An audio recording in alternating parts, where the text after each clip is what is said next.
अररिया जिले की रानीगंज विधानसभा सीट बिहार की राजनीति में हमेशा चर्चा में रही। ये सीट 1962 से अनुसूचित जाति के लिए आरक्षित है और अब तक Congress, BJP, Janata Dal, JDU, RJD, जनता पार्टी और निर्दलीय प्रत्याशियों ने यहां परचम लहराया। पलायन और बाढ़ जैसी गंभीर समस्याओं से जूझ रहे इस क्षेत्र में विकास बनाम रोजगार का मुद्दा हर चुनाव में बड़ा सवाल बनकर सामने आता है। –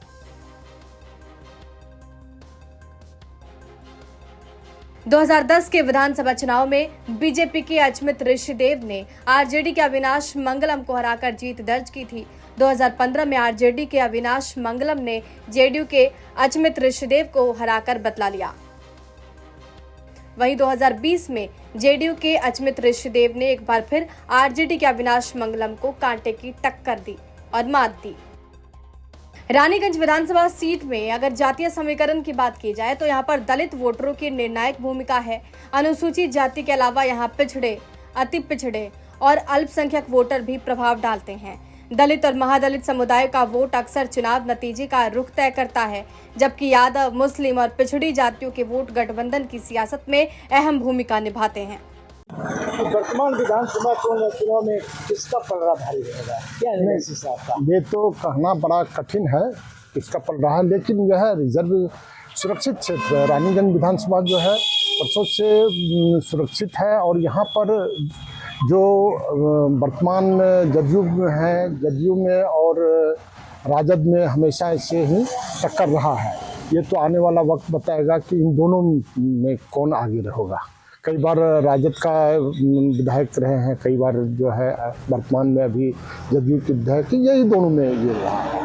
अच्छा, ये प्रशांत किशोर की जन स्वराज पार्टी का नाम आपने सुना होगा, बिल्कुल प्रचार प्रसार हो रहा है। आपको क्या लग रहा है कि वो इस विधानसभा चुनाव में कोई खेल बिगाड़ सकता है?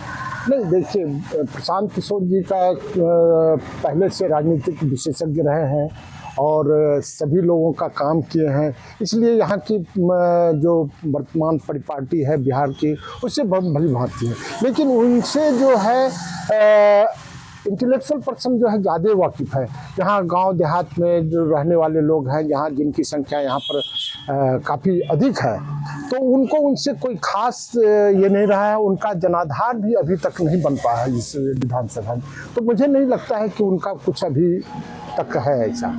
अच्छा, ये तेजस्वी का रोजगार के प्रति युवाओं को देखते हैं, उन्होंने और एक है कि तेजस्वी द्वारा जो है ग्रामीण क्षेत्र में माँ बहन मान योजना का काफ़ी प्रचार प्रसार और इम्पैक्ट भी देखा जा रहा है। क्या लगता है ये सब कितना काम करेगा? नहीं, देखिए, वो जब तक उप मुख्यमंत्री थे तो उन्होंने प्रयास किया था कि रोजगार सृजन के लिए कई बार कि 2 लाख युवाओं को रोजगार देंगे। तो एक ट्रेंड है युवाओं में खास करके कि देखिए, युवाओं में जो भी एक उनके लिए आशा की किरण बनती है तो लोगों का झुकाव उस ओर हो जाता है। इसी कारण से तेजस्वी की ओर भी झुकाव हुआ है और आगे भी आने वाले दिन में जो आप बोल रहे हैं माई बहन मान योजना, वो भी उसी का एक ये है। और ये उनका सोच है कि युवाओं को अगर रिझाने में रोजगार सृजन दिया जा सकता है तो महिलाओं को अपनी ओर आकर्षित करने के लिए माई बहन योजना कारगर हो सकता है। तो ये है, महिलाओं में ये है कि जो हमें माई बहन रोजगार योजना से बांधेगा, उसके प्रति जाएगा, वो आने वाला समय बताएगा, इम्पैक्ट पड़ेगा। हाँ, ये थोड़ा सा तो पड़ेगा रोजगार का को लेकर के उनके पास तो है ये। चलिए, बहुत बहुत धन्यवाद। विधानसभा चुनाव में किसका पलड़ा भारी रहेगा, क्या लगता है आपको? इस बार जो है दोनों गठबंधन जो है एनडीए गठबंधन और आपको इंडिया गठबंधन, वो ठीक है, चल रहा है काम। लेकिन पिछला चुनाव जो बीता है उस चुनाव में आपको 2500 वोट का ही अंतर था। तो दोनों गठबंधन काम कर रहा है अपना अपना क्षेत्र में, जाति समीकरण है दोनों का मिला जुला के जो है इंडिया गठबंधन अभी थोड़ा सा ठीक पोजीशन में है। क्या लगता है, मतलब एनडीए यहाँ कौन कौन पार्टी के बीच टक्कर है? यहाँ तो यही एनडीए और आपको राजद है, जदयू राजद के बीच मोटा मोटा टक्कर होता है हर बार। अच्छा, हाँ, ये सीट राजद के लिए होता है? हाँ, राजद है, उधर जदयू है।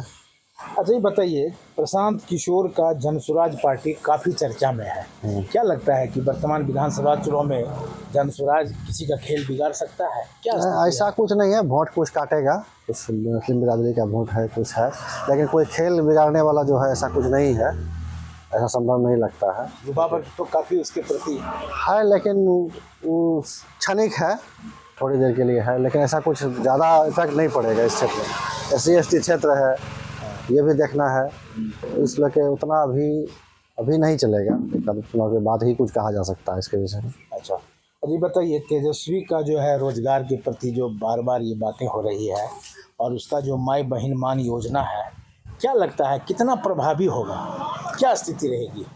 इसका जो युवा वर्ग है, कुछ रोजगार जो उसके समय में दिया गया था, जब राजद गठबंधन में था, जदयू का बहुत ज़्यादा रोजगार सृजन हुआ था उस समय, तो उसका कुछ श्रेय ज़्यादा दिख रहा है। और ग्रामीण क्षेत्रों में कुछ युवा वर्ग जो है उनसे जुड़े हैं, ऐसा नहीं है कि इसको साफ इग्नोर किया जा सकता है, लेकिन ऐसा है कि रोजगार के प्रति जो है ललक तेजस्वी प्रति थोड़ा बढ़ा है। ग्रामीण क्षेत्र में ये माई बहन मान योजना जो है, माई बहन मान योजना, इसका काफ़ी प्रचार प्रसार हो रहा है। हाँ, माँ बहन योजना से भी जो है महिला, चूँकि नीतीश कुमार महिला वोटर नीतीश कुमार के पक्ष में जाता है, तो उनको रिझाने का भी प्रयास है तेजस्वी की तरफ से माँ बहन योजना। तो महिलाओं के प्रति झुकाव है, ग्रामीण क्षेत्रों में ज़्यादा झुकाव है, इसका असर पड़ेगा, थोड़ा बहुत भी असर पड़ेगा, जरूर पड़ेगा। रानीगंज की राजनीति में जीत का गणित जातीय समीकरण, स्थानीय मुद्दे और उम्मीदवार की छवि पर टिका है। इस बार मुकाबला बीजेपी, जेडीयू और आरजेडी कांग्रेस गठबंधन के बीच कड़ा होने के आसार हैं। अब देखना होगा कि मतदाता बाढ़ और पलायन की समस्याओं के बीच विकास को प्राथमिकता देते हैं या रोजगार की तलाश में बदलाव का फैसला करते हैं। ब्यूरो रिपोर्ट, बिहार तक।